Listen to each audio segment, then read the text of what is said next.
Raven, you may be seated and stay by the call during the defense protocol. So waved, Your Honor. Yes. Drivers. All right, welcome back, folks. Thank you for being here this morning. Mr. Cherry, you are now juror number 1. You're no longer an alternate. Unfortunately, Mr. Smith was not able to be with us, so he will not be on the jury any further. So you are now juror number 1, which means Mr. Harbour, you will be the first alternate at this point. So if another person leaves, you will be next, and then Ms. King, and then lastly. All right, folks, we're ready to resume the state's case. You know, if you please call your next witness. Eddie Johnson, if I could have him. Johnson, come forward. Please take the witness stand.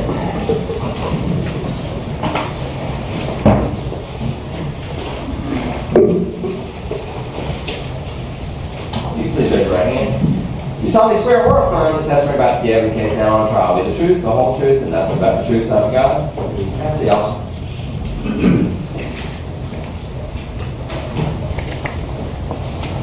Give the jury your name, please, sir. My name is Edward Johnson, By whom are you employed? Knoxville Police Department. In what capacity? I'm an officer assigned to the forensic unit How long have you been employed by the Knoxville Police Department? since January 1991. And with the forensic unit, how long?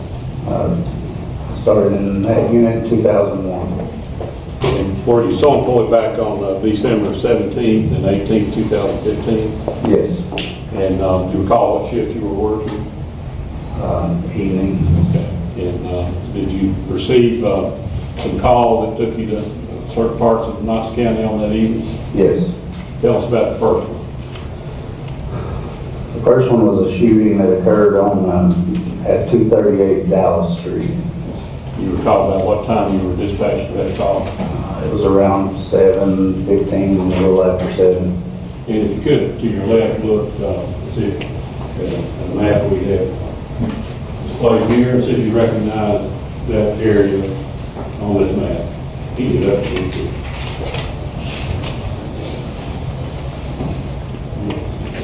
Okay.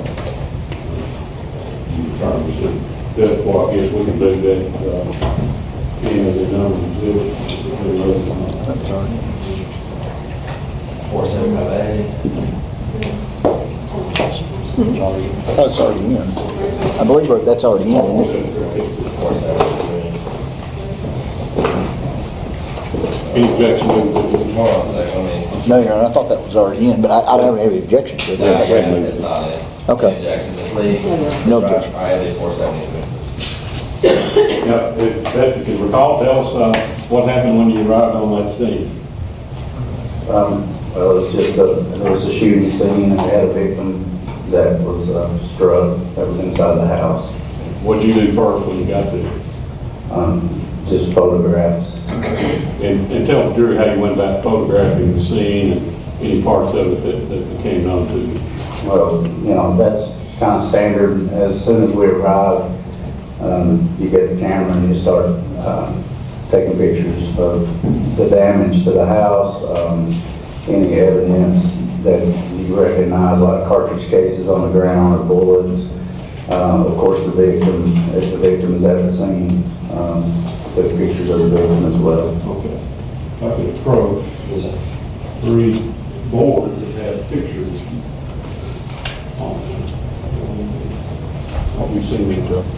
I've seen those. That's nothing that we've not been shown before, right? Yeah, I have no objection. The first board, if you would take a look at that, and starting with numbers 225 through 260, you take a quick glance at that and tell us whether or not those are pictures you took at Dallas Street. Yeah, that's correct. I took all those. Okay. Yeah, I always got a chance to look at this before you came in before today. And secondly, let me go ahead and do that. Go after this one.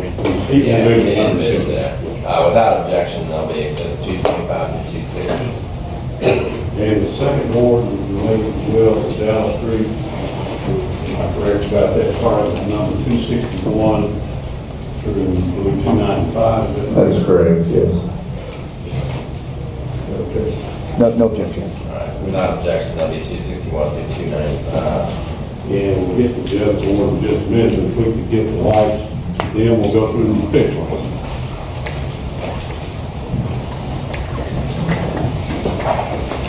And the first thing you tell us about would be Dallas Street, is that correct?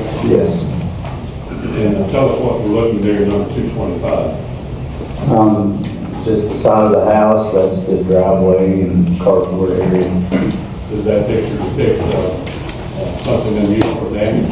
There's bullet defects on that side window, the bay window, and then also on the front of the house.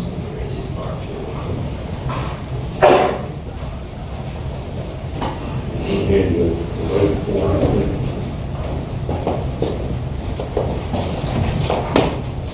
Where's my person? If you could, on the wall, kind of show us where you have noticed some defect. There's a bullet damage there, on the window also there, and then you can see that the glass on the door, there are also bullet defects on the front wall of the house there. The door that you're pointing to, is that the front door? That right there, yes. It faces which direction? It faces Dallas Street. 226?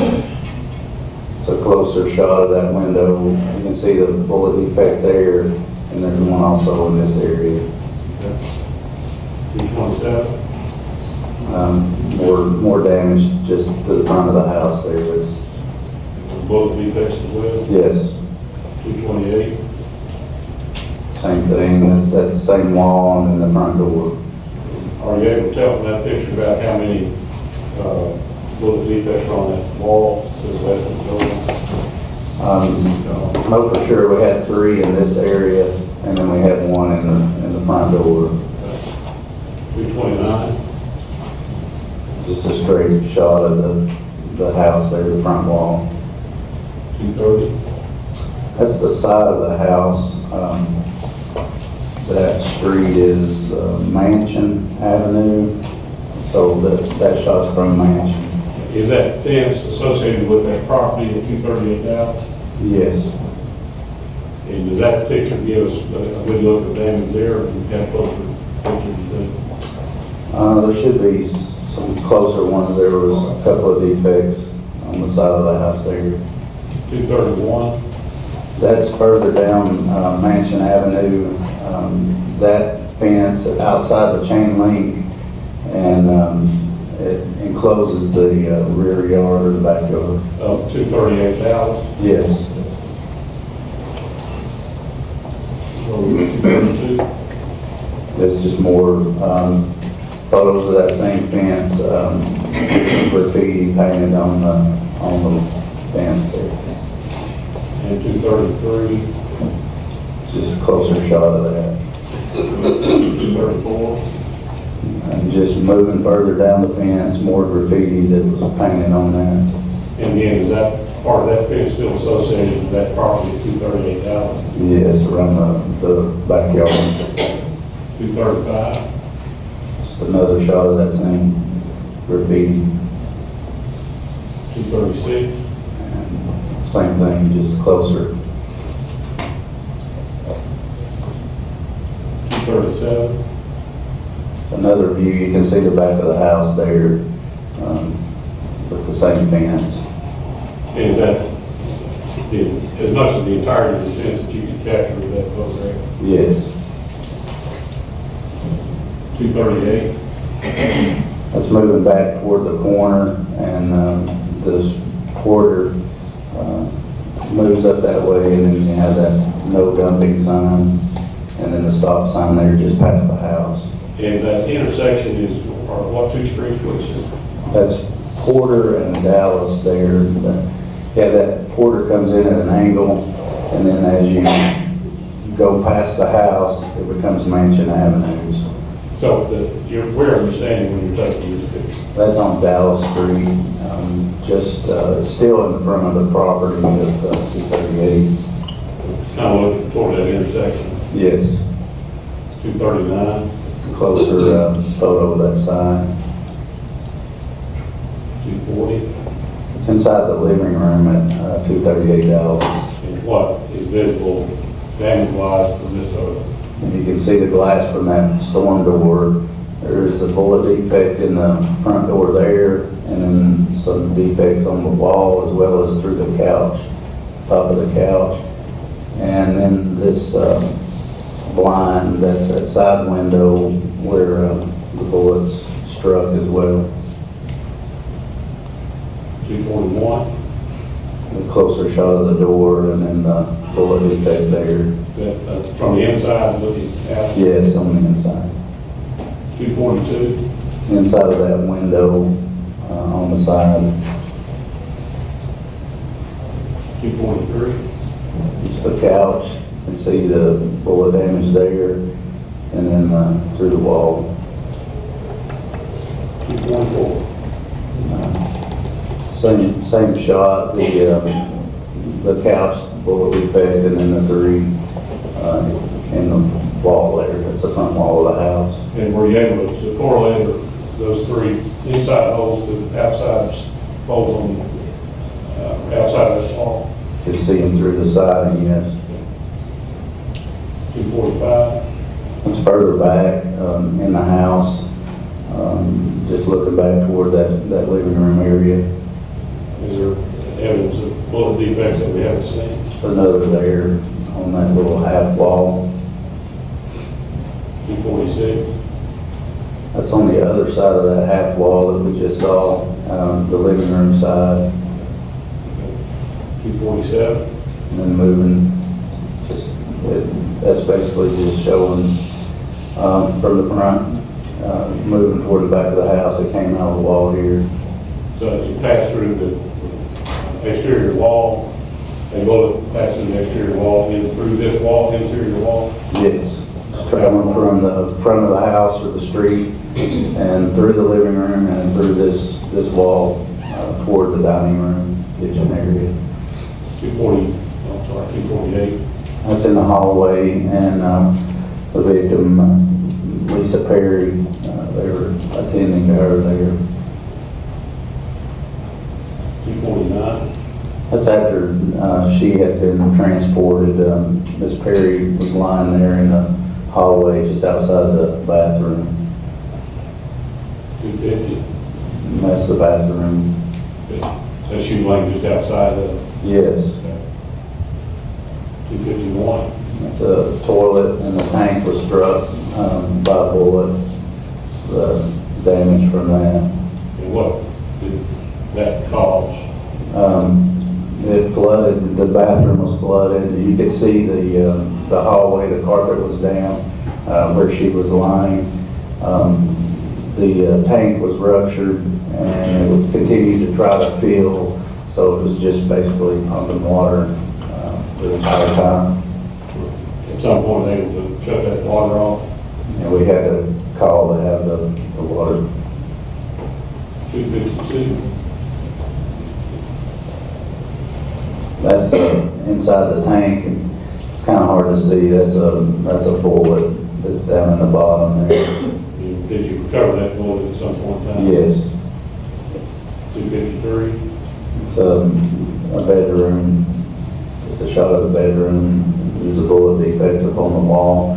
This would be like inside that shot you saw of the side of the house from Mansion Avenue.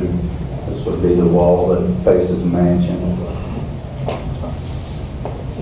254, The same bedroom. that same wall, different wall, two walls, I guess. This would be the side wall, and this is an interior wall in the house. 255, That's that same wall, and appears to be a defect at the top there. 256, That's the front bedroom of the house. can you tell us which wall would be facing which street? This one faces Mansion, and this would be at the front in Dallas. 257, That's a rear bedroom of the house, down at the end of the hallway. and which, can you tell us which wall would be facing which direction? This would be on the side of the house on Mansion, and then this is at the rear. The rear, facing the rear of the lot. I believe so, yeah.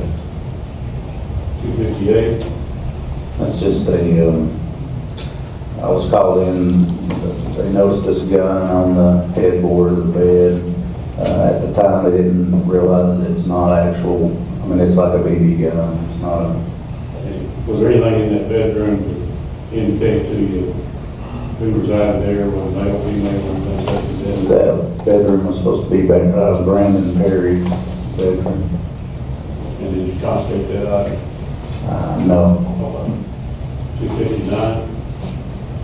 that's in the kitchen, a bullet defect down low there, and that's leading into the living room area. And that wall, I know is an interior wall, but is there an exterior wall behind that that's facing in the street? If you go through this doorway, you're going toward the front of the house, toward the living room and the front door, toward Dallas. Talk about 260. That's kitchen cabinets, and other photos that, we had a bullet that struck up in this area. 261. Of course, the same thing, we just get closer.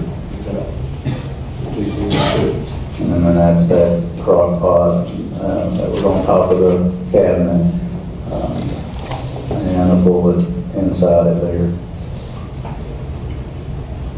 263. It's back out on the corner outside the house. This is Mansion, and then Dallas on the front of the house this way. And there appears to be some yellow markers there. What those are. Marking cartridge cases at this point on the street. And did you place those there as part of your investigation? I had some assistance there from Ms. Taylor and also Bethany Fine. 264.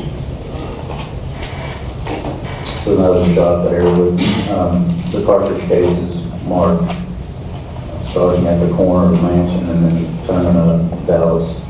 265. Closer shot of that one, and we marked number one. That's a cartridge case from a rifle. And do you know what type of rifle cartridge case that is? Any more restrictions about It's that? 7.62 by 39. Do you know what type of guns those are fired through? Typically, like an AK 47 or an SKS type rifle. 266. It's another rifle cartridge case. 267. And it's a cartridge case, but it's that's a 40 caliber from like a handgun. Semi-automatic handgun. Yes. 268. Just moving out of Dallas and starting to, we've located more cartridge cases up the street, 269. a little closer of number 4. 270. Just moving up the street, you can see the 5, 6, 7, and on. 271. That's another cartridge case from the pistol, 40 caliber 272. rifle cartridge case. Is this on Dallas Street now? Yes, just moving up Dallas. 273. Pistol. That one was underneath a car, I believe. That car was like an emergency vehicle or a police vehicle A police that vehicle. entered before everything was secured. 274. That's another cartridge case from a pistol. You can see that it has some damage. It's probably been struck by a car. 275. And then underneath the patrol car there. 276. That's a rifle cartridge case. It's a closer shot. That's the one that's underneath that patrol car. 277. Moving on up Dallas Street, and then the fire truck, and there's a cartridge case underneath the front of that. 278. And that's a rifle cartridge case. 279. And just more cartridge cases as we move past the fire truck. 280. Just another, takes a close-up of a pistol cartridge case. Big one. Same thing, Mark 13, that's a pistol. 282. That one's number 12, it's just beside the patrol car there. 83. Just another cartridge case in the street. So the house at 238 Dallas is down there, so we've moved all the way up, kind of moving up the hill. 284. And that's a closer shot of that number 14, it's a cartridge case from a rifle. I'm sorry, 285. We moved in front of the house, we found some more cartridge cases along in the grass and back in front of the house. 286. Closer shot of that one from a pistol. 287. So more cartridge cases all along the fence and in the grass. 288. It's a rifle cartridge case 289. and another rifle, Mark 17, 290. a pistol. 291. And on the driveway there, we marked number 19, we found one there. That driveway that serves 238 Dallas. Yes, 292. closer shot of that one, it's a pistol cartridge case. 293. And just looking down the street toward that intersection with Mansion and Porter, more cartridge cases. And are standing in Dallas Street there, Yes, in the house to your left. yes, 238 is to the left. 294. Closer shot of a rifle cartridge case. 295. And 21, the same, it's another rifle. Now, before we move on to the next scene, did you confiscate those cases that you described to us and showed us pictures of? Yes, I mean, any possible? No, no. Handy on what's actually been opened, since secured, but can you tell us what you did with those cases, whether or not you recognize it's on them?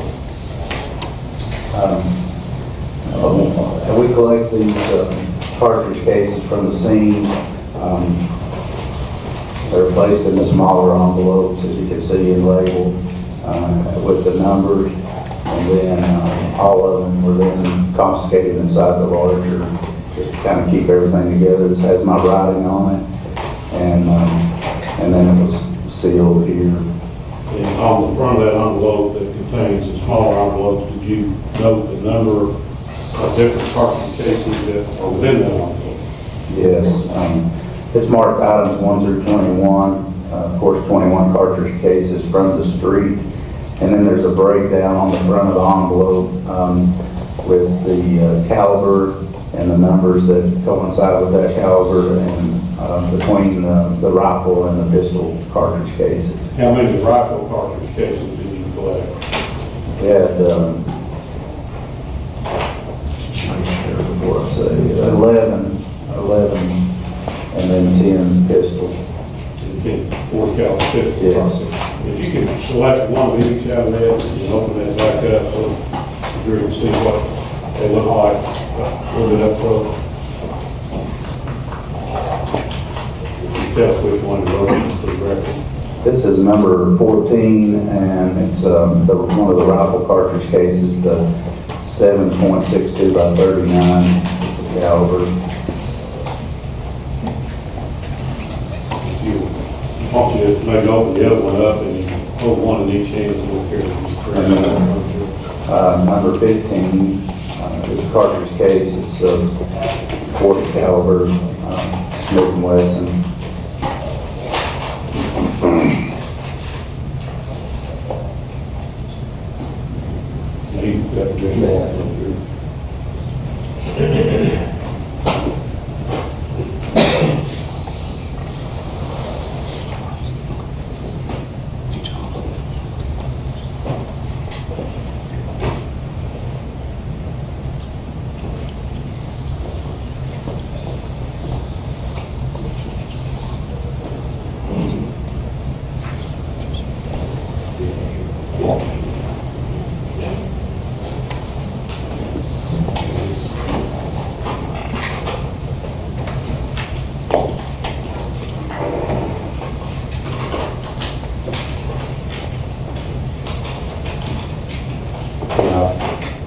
Yeah, you can turn it on.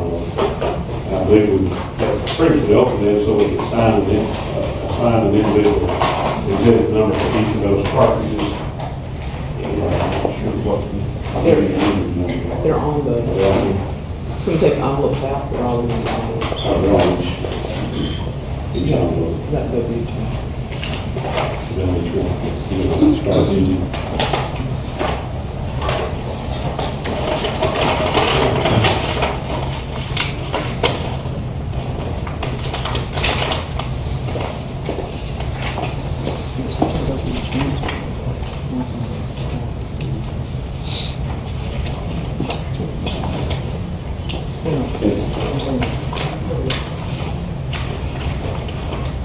Start 542.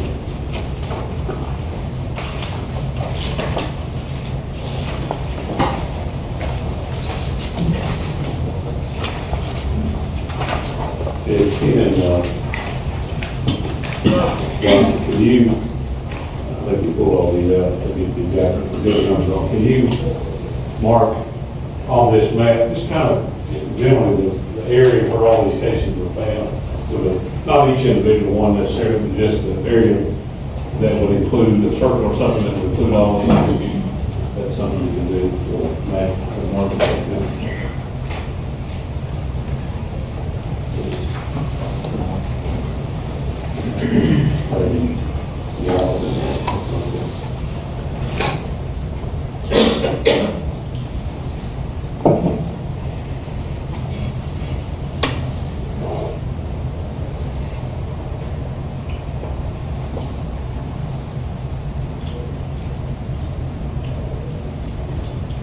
Thank you all, that's such a good cover, but it starts on Mansion Street, you say, toward the intersection. That's correct. So, got 1, 2, on this corner here on Mansion, and 3 moving out, and then all the rest are all up the street. May I move over just a little bit, just to see?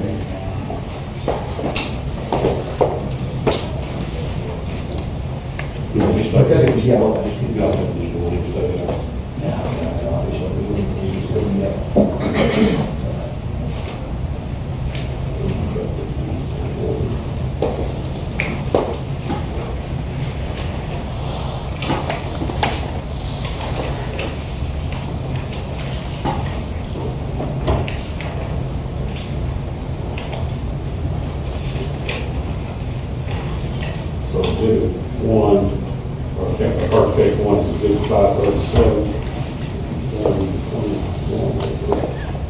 through 552. We'll do those in. Any objections? No, Your Honor. And exhibits 537 through 552. I think it's 5. There's more. Probably need to go to each. I don't know which one. I guess that's I thought you said where 530. keep clean. Exhibits 1 and 2. No. I just, Yeah, Evan's tag one and two. Yeah, I'm sorry, 537, 538. Read that in. Exhibit 532.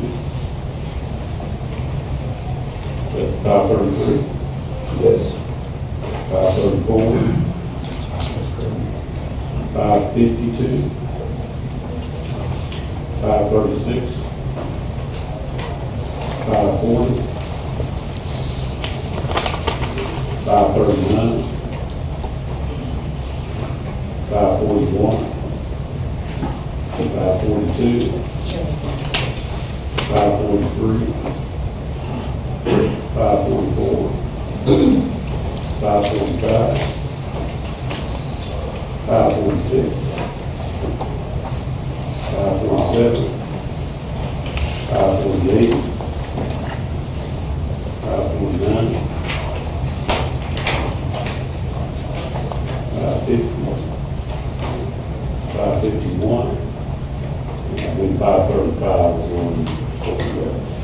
So it's 532 through 550.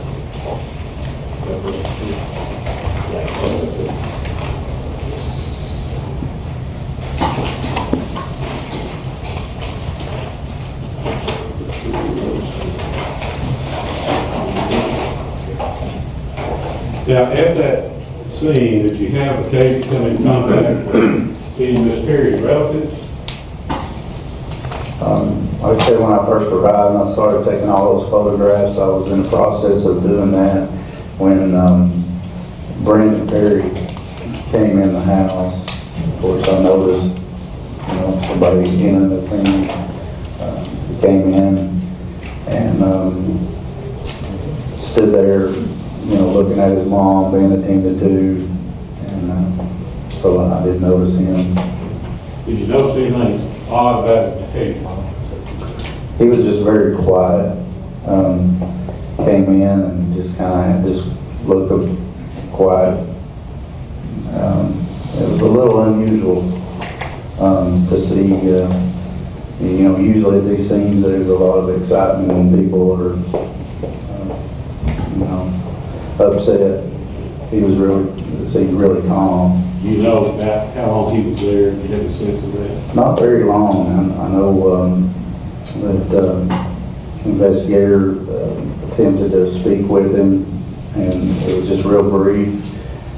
He came in and basically looked around, and then he left. Now, were you later dispatched to another scene that you attended? Yes, over at on Badger Drive.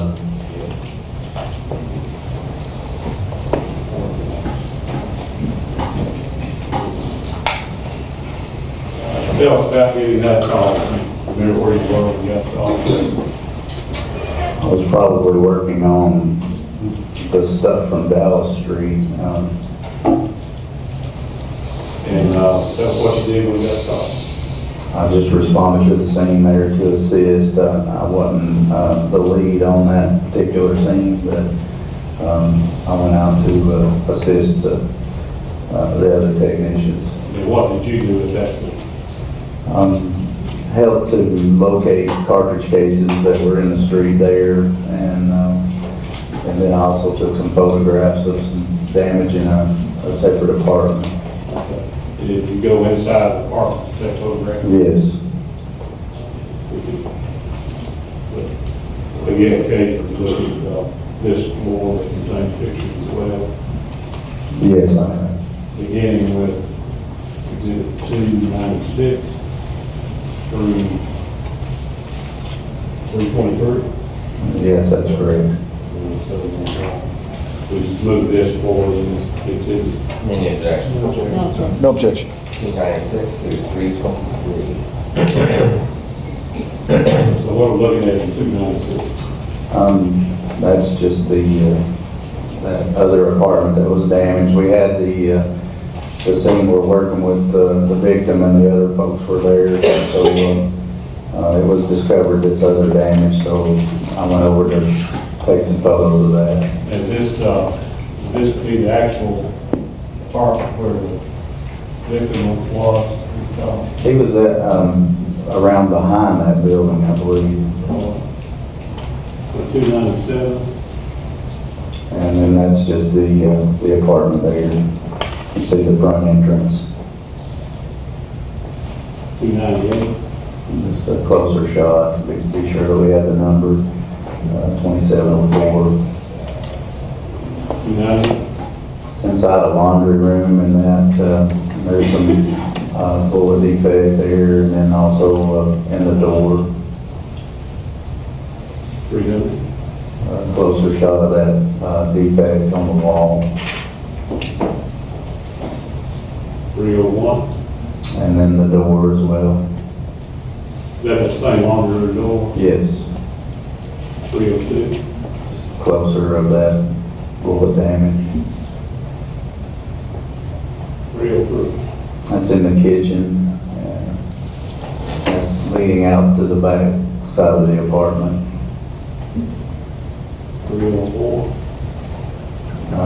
We had a bullet there in the floor in the kitchen. That's in front of the refrigerator. And closer shots, you can see that bullet there a little better. 306? There's a bathroom, and then the side wall of the house. We had some bullet damage in here as well. Is that a downstairs bathroom? Yes. 307. See the bullet damage through the wall and also through that framework or that shelving there. 308. It's just a closer shot of that, so you can see that the bullet entered through the wall and then it hit that on the shelf. 309. Closer still, same damage. 310. That was a little better. You can see that the bullet struck that. 311. It's just leading out into the kitchen. 312. This is moving upstairs. We had some more damage in the upper level of that apartment. And what is this room here, this you recall? It's more like a child's bedroom. There's some bunk beds here. And, 313. so a bullet defect through the wall. Just closer shot of that same damage. 315. This is a bunk bed, just looking back in the other direction, and there's a bullet defect above that bed there. 316. Damaged window.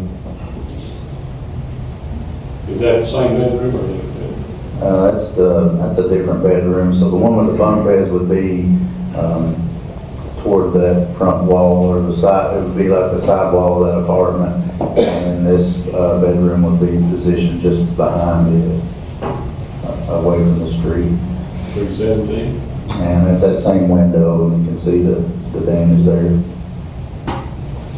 318.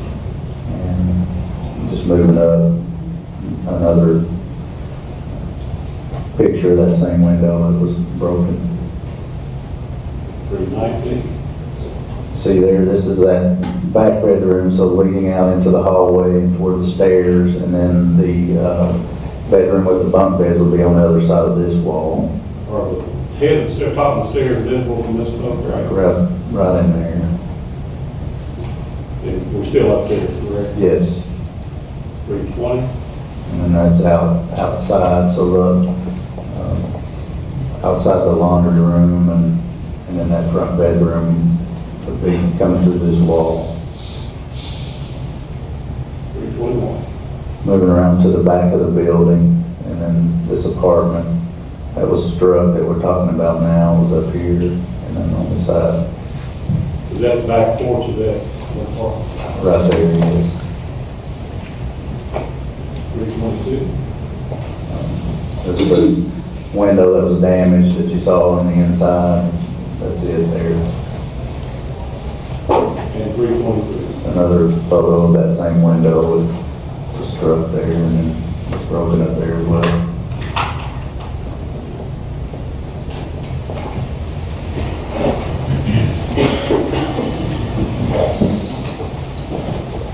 How many Kansas mom loads did you reckon reside?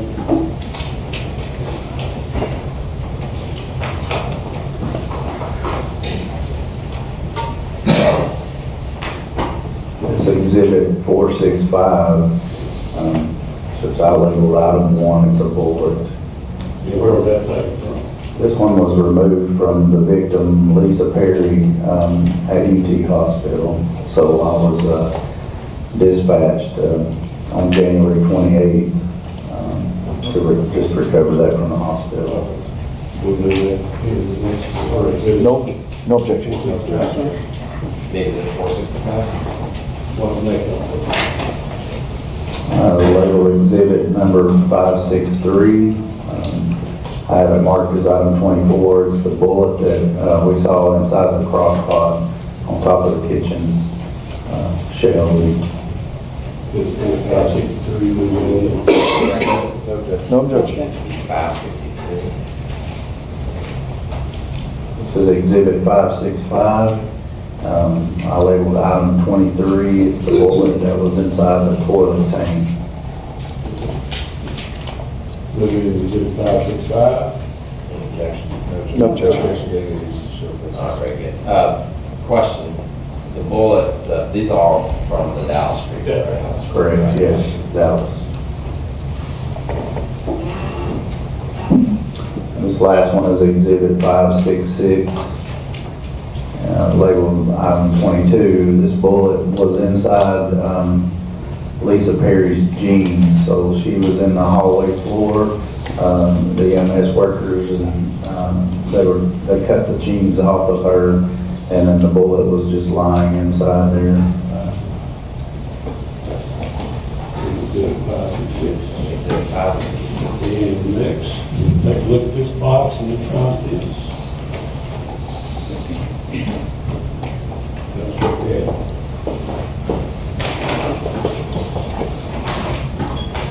One is Exhibit 584.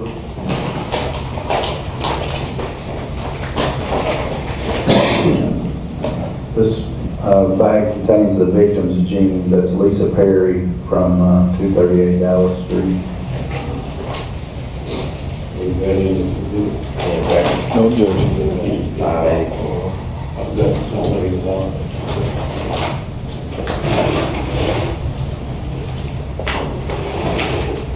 The last envelope, 567. That's what we have.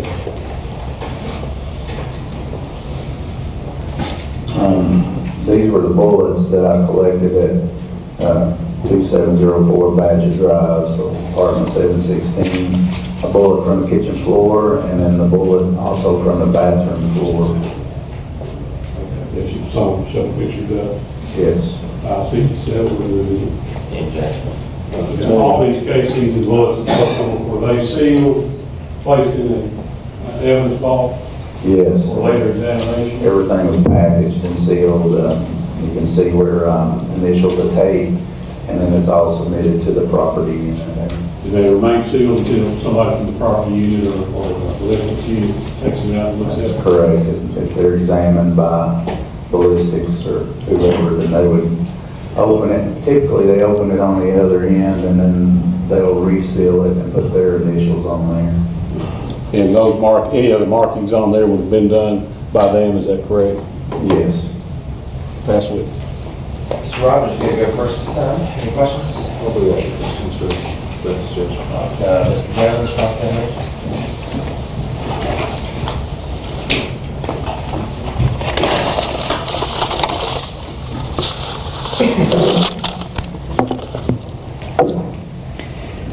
Mr. Johnson, you indicated on direct that you'd worked in the evidence collection forensics, basically capacity since 2001, right? Yes. Prior to that, you worked as a normal patrol officer or in some other capacity with KPD? That's correct. I had a few different assignments, but primarily as patrol, and then I was also a member of the bomb squad. Yes, sir. And I noticed, just a differentiation from basically Tech Fine that came in earlier and Tech Taylor. We've already heard from them, and it appears that you're wearing a sidearm, whereas they're not. At least Miss Fine, I didn't notice one. Miss Taylor had a coat on. Is that That's correct. indicative of the fact that you're actually a post-certified officer? Yes. Okay. And just for the benefit of the jury, so that they understand the acronym that I'm using, what does post-certification mean? Well, when I was employed by the Knoxville Police Department, I attended the police academy, basic police training. And then as a graduate of that, I'm certified through the state of Tennessee, the post commission that certifies officers throughout the state. And it's fair to say then, having served in the capacity of an officer, being a certified officer, a post-certified officer for 10 years, and then approximately 16 years, you said 2001 to present, that you have extensive experience in the area of law enforcement and now in forensics, correct, sir? Yes. Okay. And in employing that experience, you likewise are familiar with the general orders and the standard operating procedures of the Knoxville Police Department, correct? Somewhat, yes. And particularly with regards to your responsibility as a forensic technician, describe that I guess in contrast to what a normal patrol officer is. And by that, I want you to tell them what your responsibilities are. My responsibility is as an officer or as a... No, as a forensic tech in comparison to your responsibilities as an officer. What are your job duties? Basically now, I'm working a scene. It is my responsibility to record evidence, as you've seen, through photographs, video, and then the collection and packaging of all these items of evidence that we discover at the scene. And it's fair to say that you do that as carefully and as meticulously as you can, so that when you come in to testify in court, that's why we see those yellow markers telling us where casings are, right? So you can say which case went to which marker, right? Correct. So you have to be careful, and you have to, as you indicated, seal these envelopes, and I'm talking about the evidence envelopes. Each individual casing gets their own envelope, correct? Correct. And you note things on the envelope that are particular to that casing, correct? Yes. In regards to the two casings that Mr. Morton had you open up, you noticed that one was, and I'm not real familiar with firearms, but 7.62, the rifle cartridge, right? Yes. And then the other was the .40 caliber cartridge, correct? Yes. Okay. And you would note the caliber of the cartridge on the outside of the smaller envelope, the evidence envelope, correct? Yes. Okay. Would you note anything else of significance? The numbers that we assign to that piece of evidence, normally I would mark that on the outside of the casing as well. Would you note whether or not they were dull in finish or bright in finish? No, not necessarily. So you wouldn't make any observations as to the age of a case then on the outside of the envelope? No. Okay, would let the photographs speak for themselves with regards to whether or not the brass was shiny or whether or not the brass was dull, correct? If indeed it's brass. Okay, I understand. It could be other materials in those cases, right? It's very common to have mixtures of ammo, so you could have the same, say, a .40 caliber pistol that has a mixture of brands of ammo in the same magazine fired at the same scene. So you might see some that look like brass in color and then some that look silver. And as far as the age, I have no idea how. I got you. And your job's not to test it. That's a lady that works over there at the Knoxville Police Department, Miss Ressig, correct? She does, as well as, of course, the TDI. Right. They do that. And when you talked about that, that makes an interesting point. Based upon your experience then as a patrol officer, I could have a firearm and it could eject multiple different types of brass. Like I could have I don't know, one of the brands we heard was PMC, we've heard Blazer, so I could have had PMC, Blazer, or whatever, and that could have come out of the same firearm, couldn't it?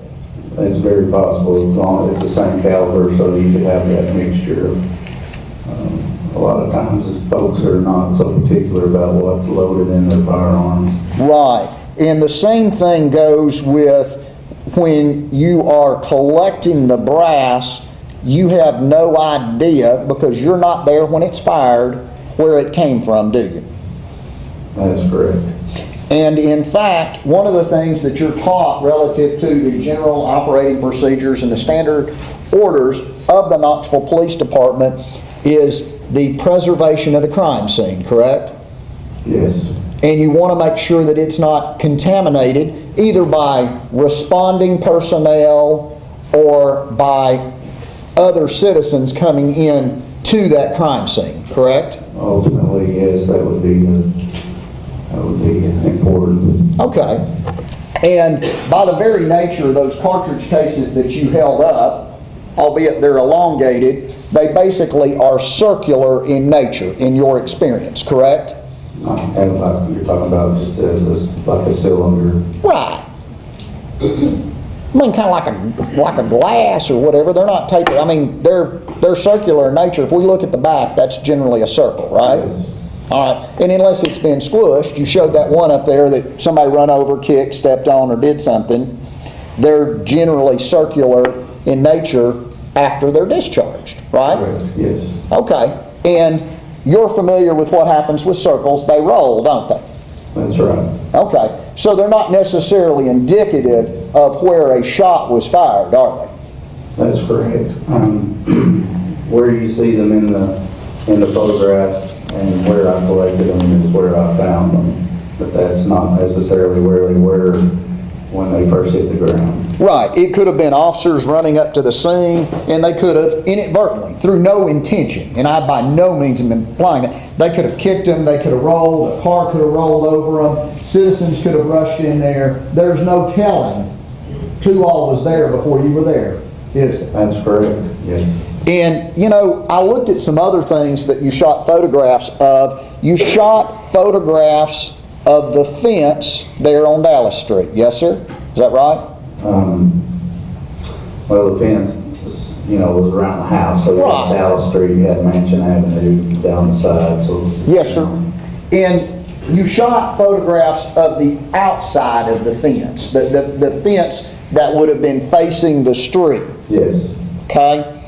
Because that's where the graffiti was, correct? yes. And the thoroughfare that ran, what did you call the intersection there? Porter and Dallas? Well, you had, the way the street runs, as you can see on the map, Porter kind of comes down at an angle. You have Dallas Street in front of the house and then Mansion beside the house. Okay, so just orient me, I'll get over here close, because I get up here close. This sign that you shot a photograph of that had some painted graffiti on it, and it said CK, right? Correct. Could have been Chris Kyle, you don't know, you just know that there were two initials on it, right? Right. Two letters, doesn't have to be initials, you know what I mean?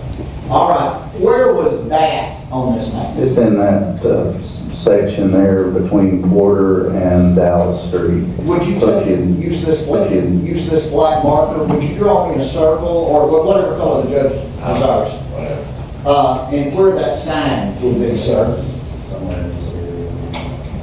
Okay, you circled with that. Would you put an S by that for sign? And do you know what the term curtilage means? As a law enforcement officer? Yes. What does curtilage mean for the members of the jury? Well, it's just that property, if you're talking about for 238 Dallas, the area of the property there. Right, for 238 Dallas, in the area in which we're talking about Dallas, and I get this is just generally, that's contained within this red outline that is on this overview from the KGIS. Is that correct, sir? Yes. All right, and these roads, we've got them labeled Dallas and Porter, you were kind enough to orient me. Those are roads and thoroughfares that are public ways in the city of Knoxville, correct? Yes. If I wanted to leave here today, there is nothing impeding me or stopping me in any way, shape, manner, or form under the law from driving my car up and down either one of these roads, correct? Correct. And that being said, the photographs that you have of the outside of the fence with the red spray paint on it, they are accessible from those public roads, aren't they? They are, yes.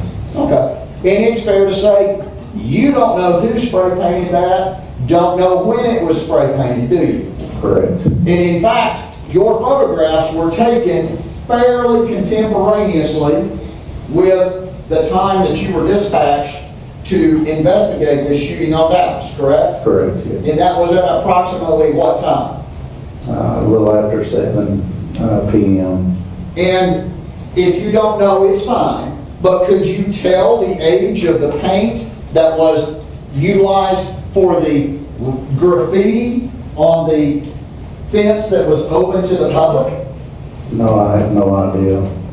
And when I asked you about curtilage, the actual physical property boundaries of this piece of property on Dallas, 238 Dallas, that sign that you indicated in circle that had the CK, we don't know what that means, is not on the property of 238 Dallas, is it? Correct. And in fact, it is likewise adjacent to public thoroughfares and roadways that anyone, myself included, if I wanted to drive out there, can traverse at any time, correct? Correct. Do you recall whether or not you ran into, I don't mean physically, saw Tech Fine or Tech Taylor at the 238 Dallas scene? They were there. They helped with the location of cartridge cases out on the street and everything. Assisted you and the other officers, correct? Correct. You saw the photographs of 238 Dallas Street that the general showed you, and that area in which those cartridge cases, the red, let me strike, I was getting all convoluted here.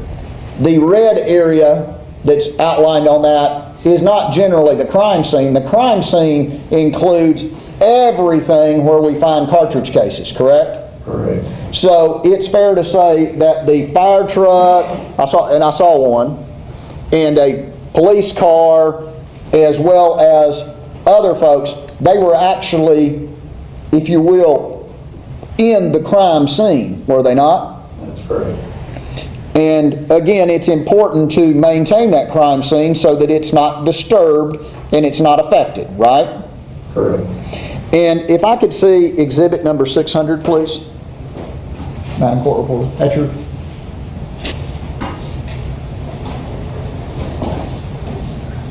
Have you ever seen that document?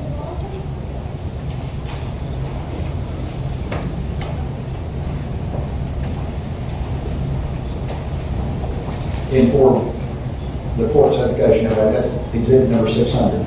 No.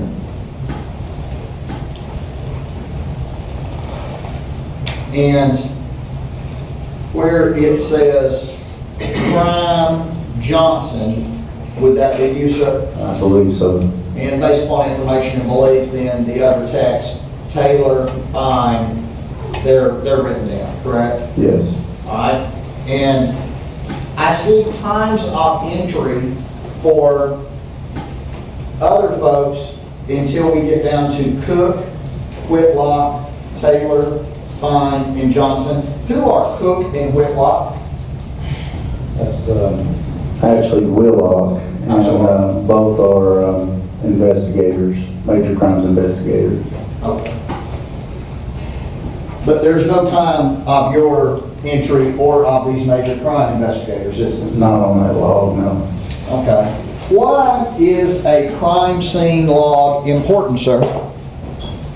Just records the folks or the personnel that entered the scene. And that's important because you then know who introduced anything or who went into the scene so that you've got a secure scene, right? Yes. And is that, in your experience of 10 years as a patrol officer, approximately 16, 17 years as a forensic officer, important to maintain on any crime scene or at least a major crime scene? Yes. Would you consider an attempted murder a major crime scene? It is, yes. Would you consider a homicide a major crime scene? Yes. Okay. Now, I noticed in the testimony of Evidence Tech Taylor, she described how you had equipment that could establish laser trajectories. Is that in fact correct? You get to stick a thing in the wall. She told us about it, and it shines a laser and a light. Yes. Okay. Was any of that equipment, to your knowledge, employed at 238 Dallas Street? No. there were holes, weren't there? Yes, Bullet defects, right? yes, And in fact, on the slides that were shown, those bullet defects were not just to the inside of the house, the sheetrock, but they were also to the outside of the house, correct? yes, And the Knoxville Police Department had that equipment available and could have utilized that, correct? yes, And that equipment would have told us, as we learned from evidence tech, Taylor, the direction of travel and the angle of travel for the rounds that penetrated that residence, right? that's possible, yes. Okay, it certainly couldn't have hurt to have done that, right? Wouldn't hurt, no. Okay. When you pick up these shell casings that are on the ground, you utilize the same type of protective equipment that you've got on today, right? I don't know if you took them off or not, but you had on black gloves, I noticed earlier. Yes, And the importance of that is to preserve the evidence in as near a condition as it was when you saw it, right? when it was found, yes. And in order to do so, that's why you wear the gloves, right? Correct, yes. And again, I may have watched too much CSI, I may not be correct. I object to this commentary. Have you ever gone and used a pencil to pick up a cartridge case so you didn't physically touch it with your hands? No, And these cartridge cases then would have been taken in for further testing, right? they're packaged, yes.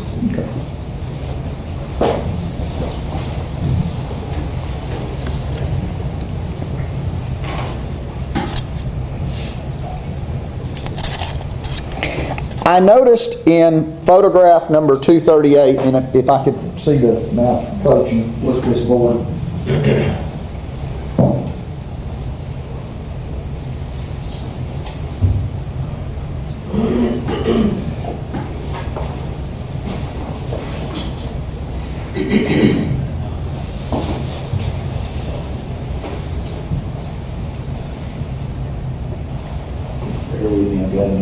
Who got it? I'm sorry, I may have the exhibit number wrong. Let me just double check my note.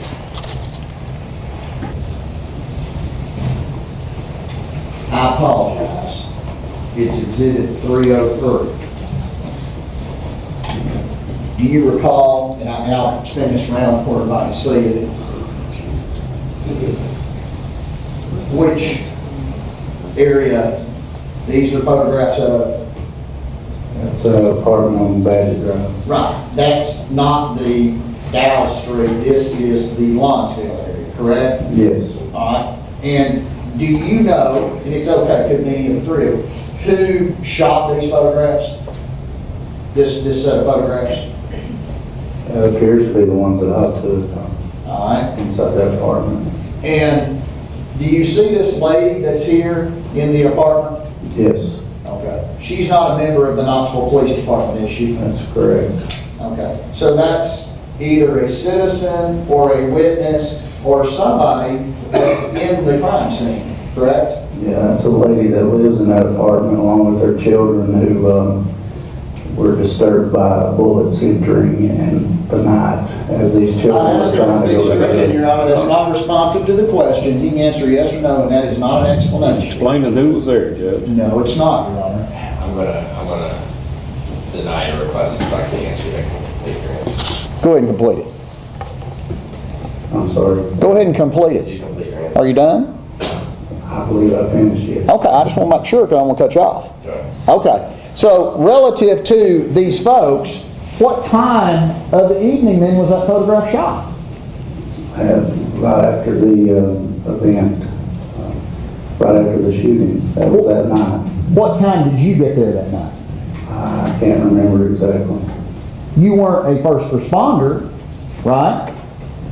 No, Okay, so you weren't the first one there. Was Evidence Tech Taylor and Evidence Tech Fine there first, or you first to the Lonsdale Center? I believe they were there first, and like I said earlier, I was there to help them. At some point, it was brought to our attention that this apartment had also been shot with these folks inside, and I was asked to go and photograph that while they were working the scene where Mr. Dobson was killed. Right. So these citizens then were allowed to remain in the apartment during an active police investigation, weren't they? That's correct. Inside a crime scene, right? It's their apartment, yes. I got you, but their apartment was a crime scene, right? It's part of it, yes. Okay. How many times were you called out to the Badgett address, sir? I just responded once. Okay.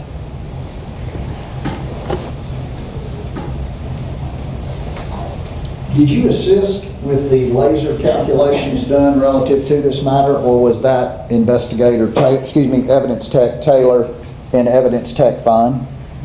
I didn't have any involvement with that, no. Okay.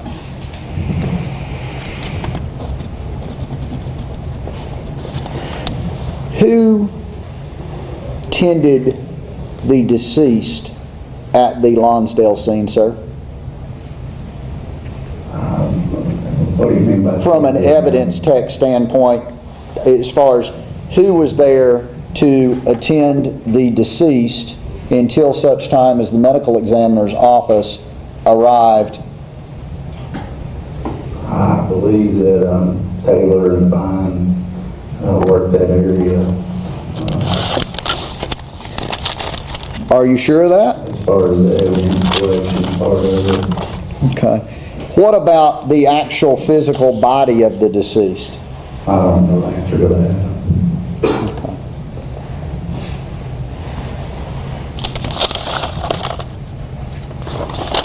I believe that's all I have. Thank you. Ms. Lee? I have no question. You ready? No. Rogers? No questions. Thank you. Sit down. Anybody need a break? All right, let's take a 10-minute recess. Leave no one here to not. Oh, wait, before we do that, I forgot to ask a really important question. Were any of you exposed to any information about this case last night, or did anybody attempt to talk to you about this case? All I had to shake it. No, very good. Have a good break, folks. See you in 10 minutes. All right, Renee, you may be seated as the state way to call the Commissioner. Enjoy the call. Wait the call, Your Honor. Wait, Tom. Rogers. All right, welcome back, folks. We're representing the state's case. I know it's always a dangerous thing to walk in, buy your lunch, and make a sit for it, but please continue to pay attention. Generally, you can talk next. Call Officer Crump. So if you guys come forward, take a witness stand. Easy.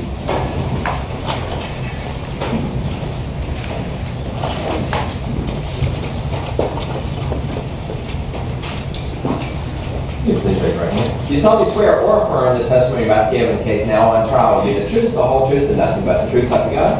That's it, awesome. Please give us your name, sir, Officer Crump with the Knoxville Police Department. and your first name. Ray Keys, Please spell your first name R-A-I-Q-U-E-S. and your last name. Crump, C-R-U-M-P. What do you do with the Knoxville Police Department? I'm a school resource officer. Back in 2015, what did you do? What were your assignment with the Knoxville Police Department? So a patrol officer on the west side of Knoxville. And the west side of Knoxville, what area, what parts of town did that include you patrolled? Mechanicsville, Lonsdale, Western Heights area. And do you recall working back on December 17, 2015? Yes, ma'am. Do you recall getting a call for service to the Lonsdale community? Yes, ma'am. Can you tell us what you recall about getting that call, what you did as a result of that call, and then what you observed? On that date and time, we got several calls of shots fired in that area of Lonsdale. As we were getting closer, myself and my partner, we got one call that there was a victim. Once we got to the location, I believe it was Badger near Goins. At first we couldn't find anything, and I believe the complainant came out, it was a juvenile female. She ran out of the front door and said that Objection. She ran the front door and said that, Yeah, you can't say what she said. So this female comes out and she says something to you, what do you do next? we went back to where, You can't say what she said, but you can say what you did. we checked the back porch and we found the victim there, face down. And we cleared the area and called emergency personnel. Once emergency personnel arrived on the scene, what did you do? I'm sorry, what was I apologize. Once the emergency personnel arrived on the scene, what did you do?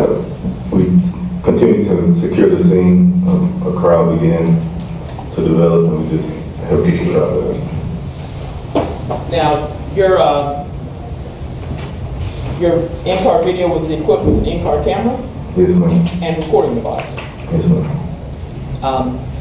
Your in-car mic, would it capture any statements made by other people? Should have. And can you describe the demeanor of the first young lady that you encountered?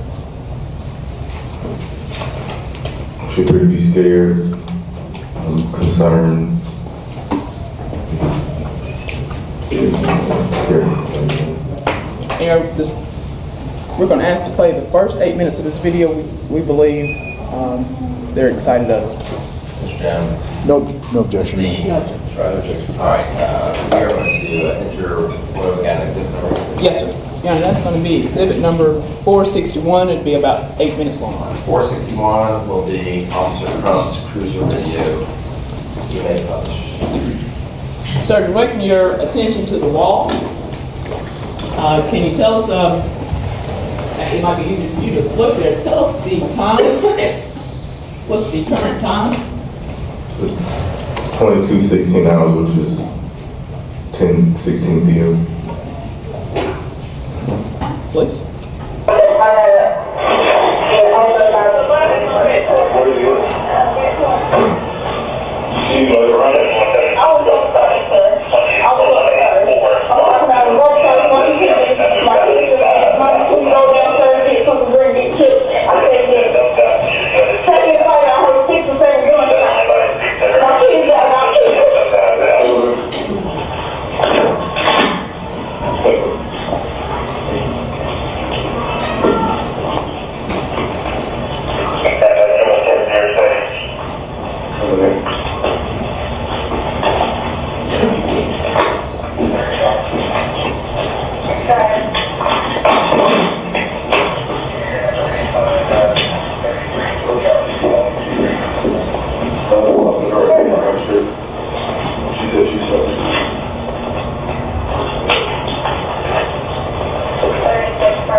it's all good. No, they just walked up. Way to go. I don't know, man. I don't know. Hey, stay back that way.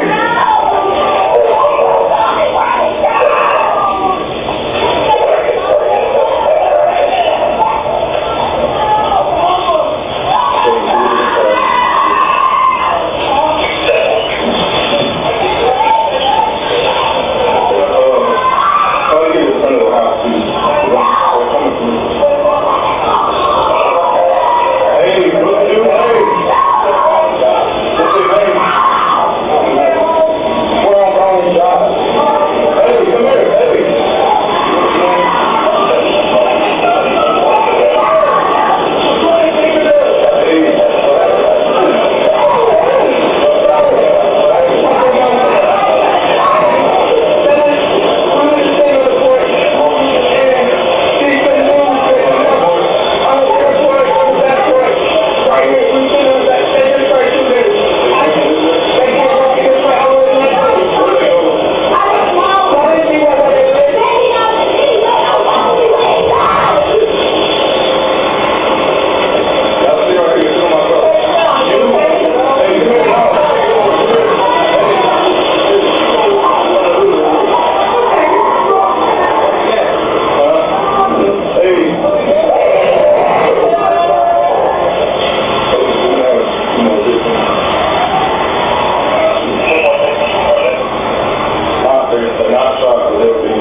So what did you, did the officers try to take those folks down to the police department for a formal interview? Yes. The investigator?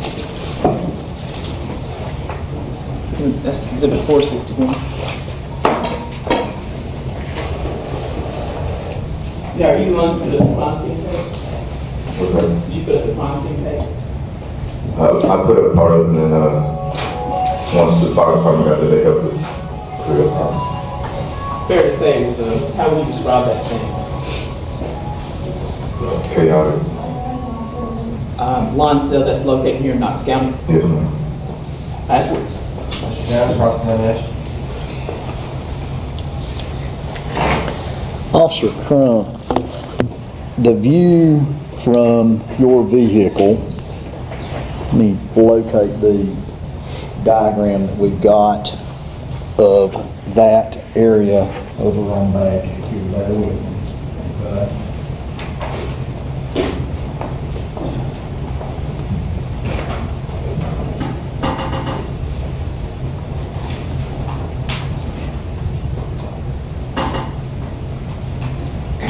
Can you see this?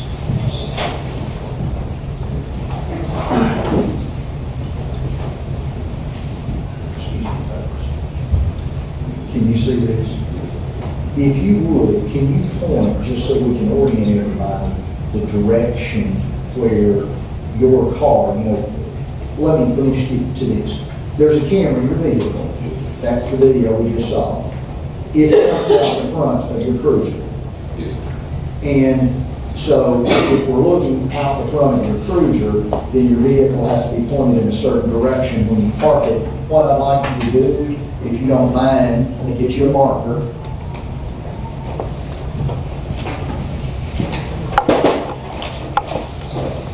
Use this blue marker as a police officer, and I'm having you mark on exhibit number 520. Would you mark and show me where your police car was parked? Well, what I'd like you to do, see how the cars like that, whatever size you think your car was, but draw me a box where you parked your cruiser so we know the direction when you got there that you were looking.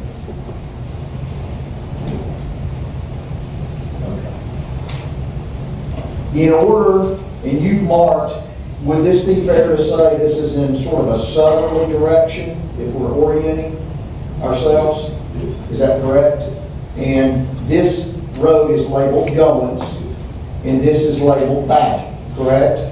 And now this is not something that you need to concern yourself with, that's somebody else's markers, but the apartment in question, is that located right here at where this red dot is? When I'm talking about where you found the deceased, sir.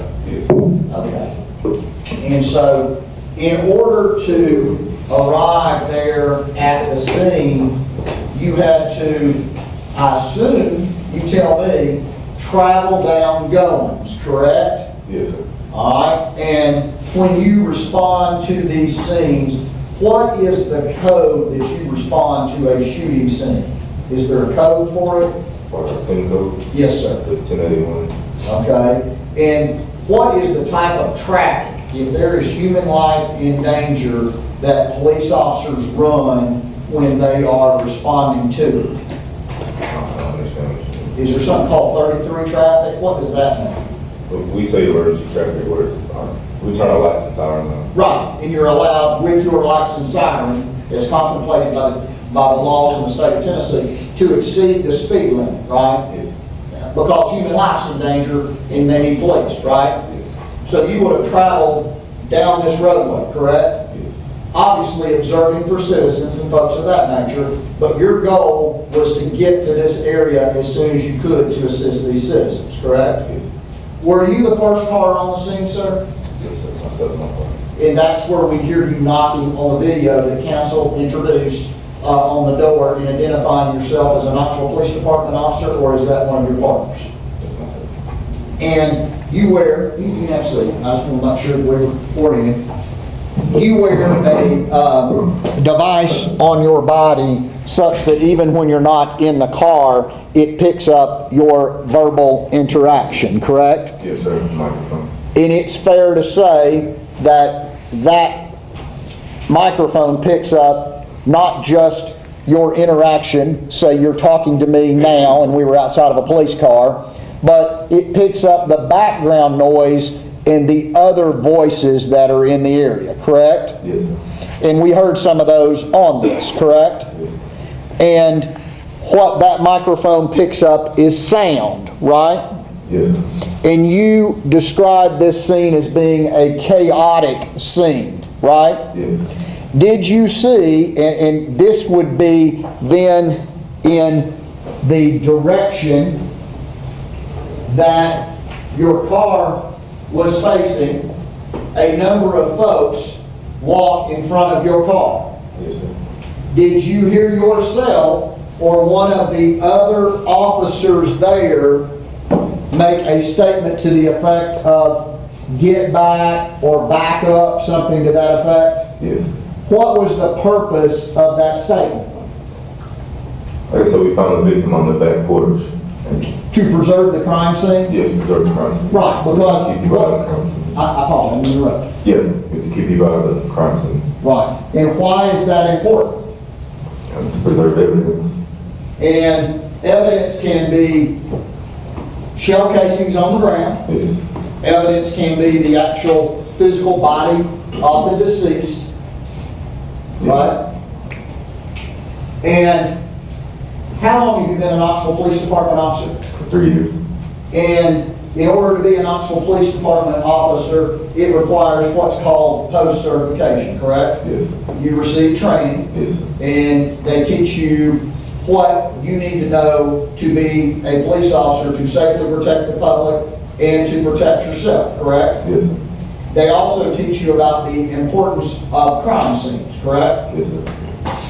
As a Knoxville Police Department officer and the first officer to arrive on the scene, is it fair to say in fairly short order that you were able to determine that this was a homicide and not just a shooting? I can testify to that. I could tell that the victim was unresponsive. Okay. We called emergency personnel. Fair enough. Paramedics. A shooting would be considered a serious criminal event in Knoxville, Knox County, Tennessee, correct? Yes, sir. And in your training, and as you've described, the importance of preserving crime scenes, one of the things that the arriving officers are tasked with until supervisory personnel get there is to start a crime scene log, correct? Yes, sir. And have you ever started a crime scene log, not just on this case, but in your entire experience as a Knoxville Police Department officer? No, sir. Do you leave that to someone else, or has it just not been opportune for you to do it? What happens when we get on these things, like I said, is chaotic. The scene is never actually preserved, it's never actually safe. Right, it's fluid, right? People are coming and going. Yes, a community like this, there are a lot of people going to come out. There were a ton of people out that night, wasn't it? I mean, they came out from not only 2704, but 2700 Badgett, and we see all of these. Well, wait, I'm going to object. The first question is, it's a compound question. It said, did they come? I'm sustained. I'll rephrase it. I'm sorry, I get excited. All right. Now, chaotic scene, right? I believe that's where I was before I asked that question, right? Yes, You agree with me? yes, Okay. This would be 2704 Badgett, correct, sir? yes, sir. These are multi-unit buildings. Do you understand what that means? Yes. Okay. It means they've got a bunch of different apartments. This is a multi-unit building, correct? Yes, sir. This is a multi-unit building, correct? Yes, sir. And what we can't see over here, but we can see on the video camera of your vehicle, is there are multi-unit buildings over here as well, right? Yes, sir. And all of these had people pouring out into what was a crime scene, right? Yes, sir. How long was it upon your arrival at 2704 Badgett before you began to string police tape? I can't recall. Okay. Do you know if you did it or if another officer did it? No, I remember I began to do it, and once the crowd started to come, one of the firefighters came and he helped us out. He took it Okay. and started. So when you got there, was the fire department there? No, sir. If you don't mind, with a red pen, did you see the fire department truck arrive? I can't recall. Did you see the fire department truck after it got there? I believe so, but I can't recall where it actually was. Okay. Do you recall which direction the fire department truck came from? No, sir. To get to this location, this, you will agree with me, is a dead end, right? Yes. Okay, Parking lot. and if you turn in there, you gotta back up, turn around, there's not a roadway, right? No, Is it safe to say, in your professional opinion, that the fire department did not go across that grassy area? yes, So the fire department either had to come this direction on Badgett, which would have been Badgett turning onto Goins going north, or they would have had to have gone southbound on Badgett, correct? yes, sir. And if they went southbound on Badgett, that fire truck would have had to have gone through that crime scene and where these casings were located, wouldn't they? Yes, sir. And would you agree with me that fire trucks are substantially larger vehicles than police cars? Yes, sir. They likewise have the same privilege when they initiate their emergency equipment. They have red lights here in Knoxville, correct? Yes, sir. That they can exceed the speed limit and that they can travel down the roadways of Knoxville when responding to a call with that equipment activated, correct? Yes, sir.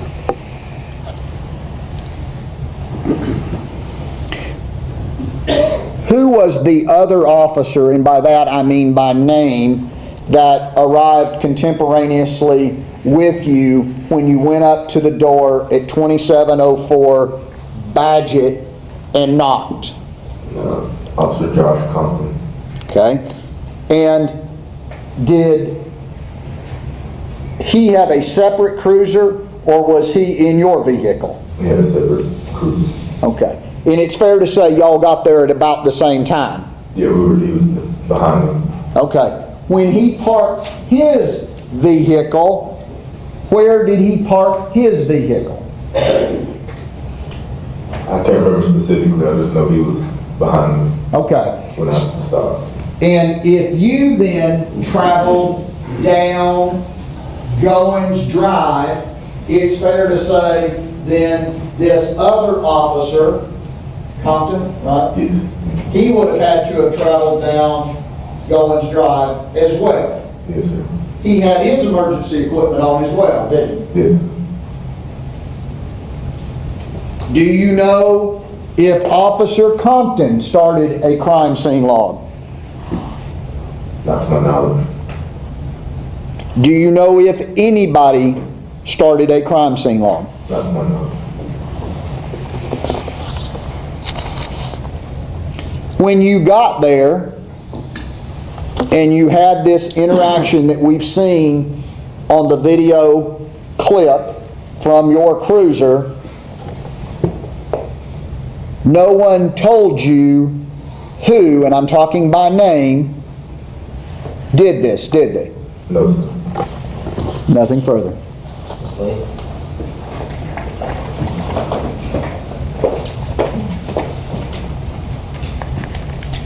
Officer Crump, when you arrived there, was there a light on? What do you mean, like A light on the outside porch? I can't remember. You know, okay, so you were at the front door? Yes, we're actually on the side. The front door goes, it's off the picture, but Okay. the front door's it's actually on Okay. there. And you don't recall if there was a light on? I can't. Okay. And you knocked on the door, The back door. the door that you arrived at? Yes, Okay, so the first door you came to was the back door? yes, ma'am. Okay. Was Xavion laying on that porch? Yes, ma'am. So you saw him as soon as you got out of your car? No, after the female told me. Okay, okay, so you were at one door and somebody let you know that somebody was laying on the other porch? Yes. Okay.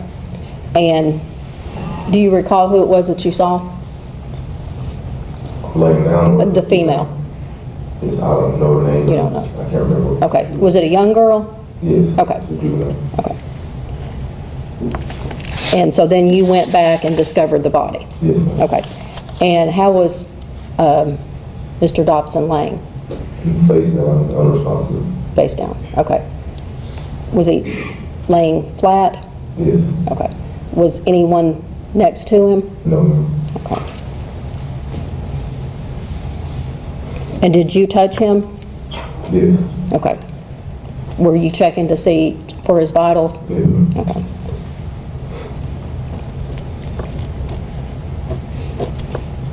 And can you tell us like where he was located at? Like, was he close to the door, close to the step? Just right in front of the door, actually on the porch. Okay. In front of the door? Yes. Okay. And when you first talked to the female, was anybody else there around you, or just you and her? Just me, her, and my partner. You're her and her partner, Officer okay. Compton. Okay. So you and Officer Compton both walked and found Yes. Mr. Dobson? Yes. Okay. And did you notice the other people that were walking around at that time? That there was other people walking? No. Okay. So when did you know that, I mean, how many times have you seen this video? Say 3 or 4 times. 3 or 4 times, okay. And when's the last time you watched it? A couple weeks ago. A couple weeks ago.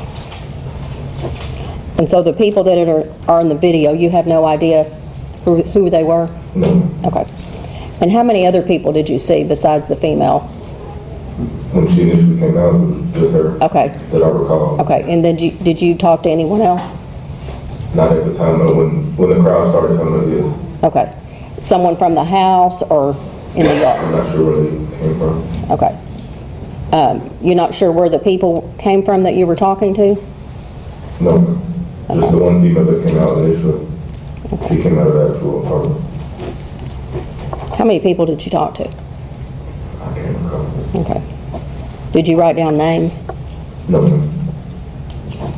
Okay. And how long were you on the scene? I can't recall.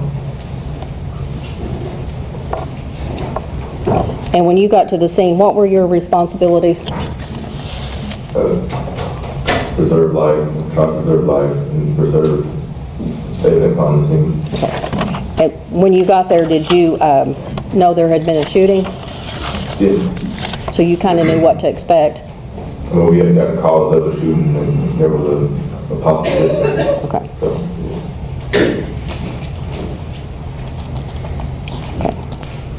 And when you don't recall how long you were there? no, I mean, I was there the entire time, but I'm not sure. The entire time until Mr.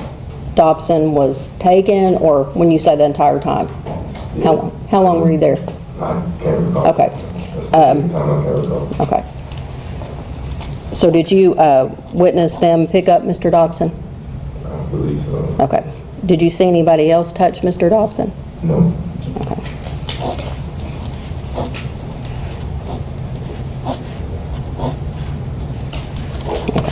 I could have just a moment.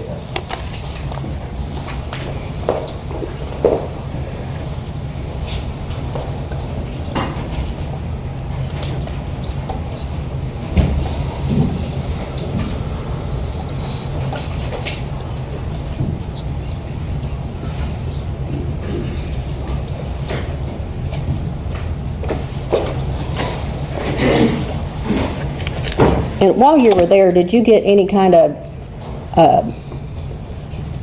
were you looking, or did you hear anyone say something about 3 males all wearing black? Yes, that's one of the other people that came up to me, and they were just yelling, saying, there's 3 people all black. Okay. All wearing black, or? No, all wearing black, yes. Okay. So I notified the other units on my radio that these were possible suspects. That's on the description we had of the suspect. Did you see anybody around wearing all black? No. Okay. That's all I have. Mr. Rogers? No questions. General Grant? Just briefly. So, did we just watch a portion of your video? Yes, ma'am. The entire time you were at Lonsdale, was your video recording? Yes, ma'am. So if we wanted to know how long you were at Lonsdale, what would we need to do? Just check the video. As far as the names of the people you spoke to at Lonsdale, again, was your audio, was your mic picking up your conversation with people? Yes. We wanted to know the names of the people you talked to, if you got their names. If I got their names, yes. Would it be on your recording? Yes, ma'am. Thank you. General? Just more for clarity than anything else, I had you write on Exhibit 520 later on, if somebody looks at it, would you put your initials where I had you write as far as the cruiser, just so we can identify? Is that okay? Yeah. I don't really have a question, I just want to make sure that if somebody looks at it later, we know that this was Officer Comstock. Thank you, sir. Yes, sir. And that is, what was your question? RC. Thank you, sir. All right, thank you. Officer, you may stand down here for you. All right, folks, that takes us to last time. Please do not discuss this case among yourselves. Leave it open to chairs. I'll see you after lunch. All right, folks, you can have a seat. Any issues with the state? Any issues, Mr. Chairman? No, Your Honor. Right. All right, court stands in recess till 1 o'clock. Have a good lunch, folks. Thank you, Your Honor.